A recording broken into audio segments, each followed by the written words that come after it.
જામનગર ખાતે આગના ધગધગતા અંગારા પર ખુલ્લા પગે યુવાનો પરંપરાગત મશાલ રાસમાં અગ્નિમાં ગરબે ઘૂમ્યા હતા। 72 વર્ષથી પટેલ યુવક ગરબી મંડળના યુવાનો દ્વારા રજૂ થતા તલવાર રાસ અને મશાલ રાસનું અદ્ભુત આયોજન જોવા મળે છે। સ્ટેજ પર પરંપરાગત કેડિયું અને ચોયણીના વસ્ત્રો પરિધાન કરીને ગરબી મંડળના ખેલૈયાઓને જોવા માટે મોટી સંખ્યામાં લોકો ઉપસ્થિત રહ્યા હતા। પટેલ યુવક ગરબી મંડળ અંદાજિત 70 વર્ષથી ઉપરથી આ પરંપરાગત આપણી સંસ્કૃતિને જાળવણીનું એક કામ કરે છે। હું પણ આ જ ગરબીનો એક ખેલૈયા હતો।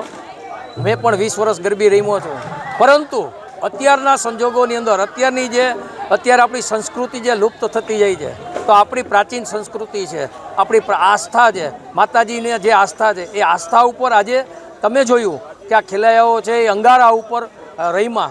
આપણે પોતાને વિચાર થાય કે આ અંગારા ઉપર કઈ રીતે રમી શકે, પણ માના આશીર્વાદ, માની એ શક્તિ આ ખેલૈયાઓ છે એ આજે રહીમાં આપ પણ નિહાળી શકો છો।